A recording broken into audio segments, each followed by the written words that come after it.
Саламатсыздар ма, құрметті оқушылар? Математика сабағы 3-ші сынып ауызша көбейту және бөлу бөлімі. Бүгінгі сабағымыздың тақырыбы 10-ға 100-ге көбейту және бөлу. Балалар, бүгін сабақта сендер 100 көлеміндегі сандарды ауызша көбейту мен бөлу, қосындыны және көбейтіндіні бір таңбалы санға бөлуде көбейту ережесін қолдануды, нөлмен аяқталатын 3 таңбалы санды бір таңбалы санға ауызша көбейту және бөлу тәсілін қолдануды меңгеретін боласыздар. Суретке назар аударайық. Ғимараттарды неден тұрғызады? Ойланыңдар. Сонымен ғимараттарды неден тұрғызатынын ойланған болсам, тексерейік. Машинаның ішіне біз ғимаратты тұрғызуға қажетті заттарды саламыз, ал машинаның сыртына керек емес заттарды қоямыз. Сонымен бор, шелек, күрек және сыпырғыш бізге ғимараттарды тұрғызуға қажет емес. Тас, кірпіш, ағаш ғимараттарды тұрғызуға қажет заттар. Дұрыс. Келесі тапсырмаға назар аударайық. Ежелгі және қазіргі уақыттағы ғимараттардың неден тұрғызылғаны жөнінде ойланып көр. Суреттерге назар аудар, есепке қара. Есептерді орындап, амалдардың орындалу ретін көрсет және оны жауабымен сәйкестендір.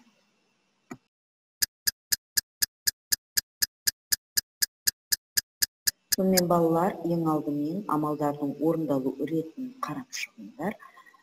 Дұрыс орындаған шығарсыңдар деген ойдамын. Енді келесі қай ғимарат неден тұрғызылғанын анықтаймыз. Сонымен тастан жасалынған, шешуі 47 болатын Хеопс пирамидасы. Екінші, ағаштан жасалынған мешіт, бұл ежелгі мешіт. 56 жауабы. Және соңғысы кірпіштен құрылған мешіт. Бұл есептің жауабы 6. Дәл осылай орындаған болсаң, өзіңе көз таңбасын қой. Балалар, санды 10-ға көбейткенде және бөлгенде ол қалай өзгеретінін білесіңдер ме?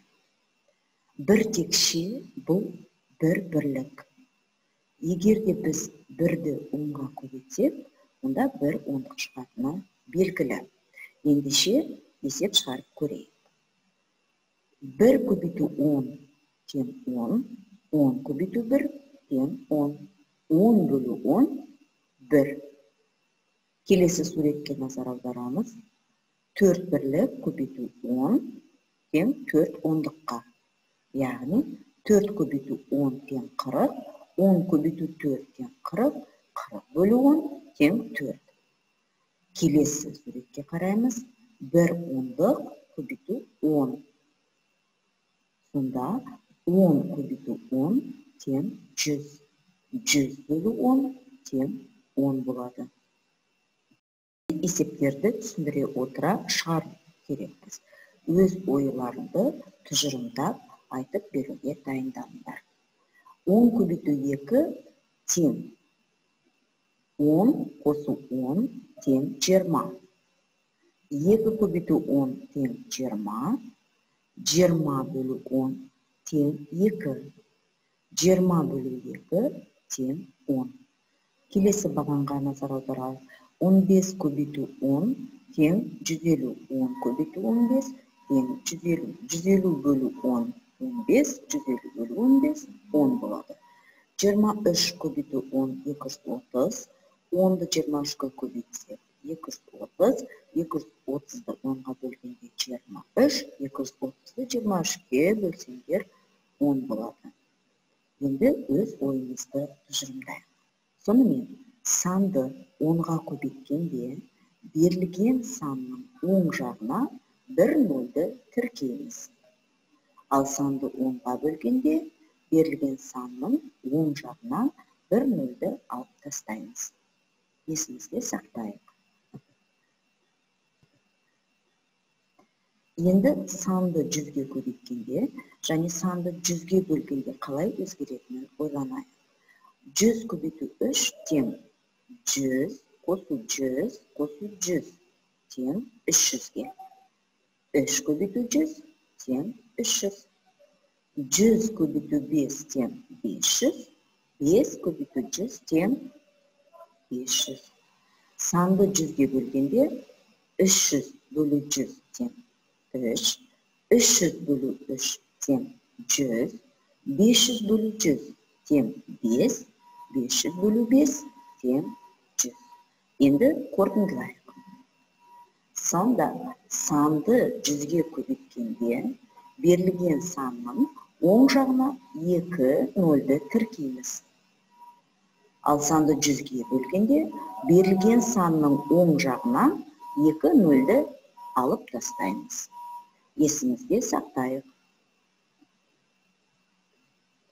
Келесі тапсырмаға назар аударайық. Үлгі бойынша тағы 2 баған құрастырып, оларды есепте.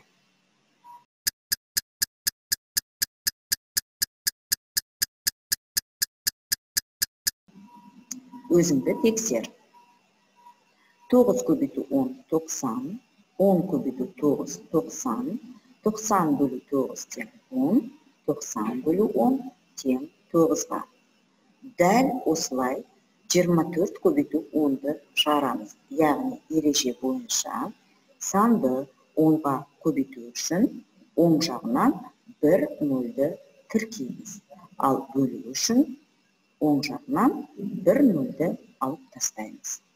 7 көбейту 100 тең 700, 100 көбейту 7 тең 700, 700 бөлу 7 тең 100, 700 бөлу 100 тең 7.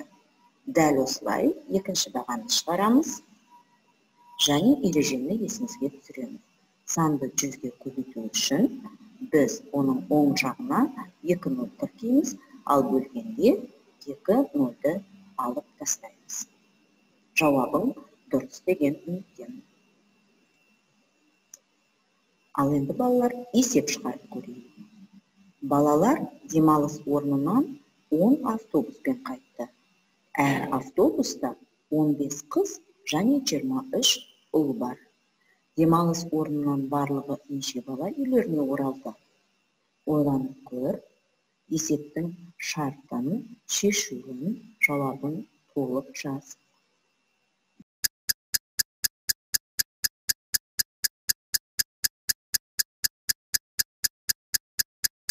Егер шығарып болсаң, өзіңді тексер. Сонымен қайтты 10 автобуспен, әр автобуста 15 қыз және 23 ұл. Барлығы неше бала оралды? Шешуі: жақшада 15 қосу 23, жақшаның сыртына көбейту 10 деп жазамыз, тең 280 бала. Жауабы: демалыс орнынан барлығы 280 бала үйлеріне оралды. Өзіңді мұқият тексеріп ал, қателерің болса түзет, қатемен жұмыс жаса. Ал енді өзіңді тексеріп көр.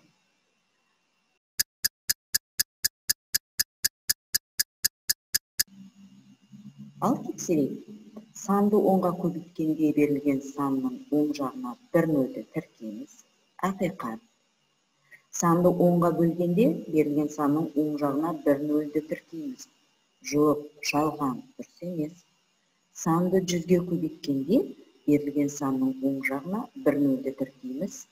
Жалған, себебі 2 нөл тіркейміз. Санды 100-ге бөлгенде берілген санның оң жағынан 2 нөлді алып тастаймыз. Бұл ақиқат пікір. Ғимараттарды тұрғызу үшін тас, ағаш, кірпіш қолданады. Бұл ақиқат.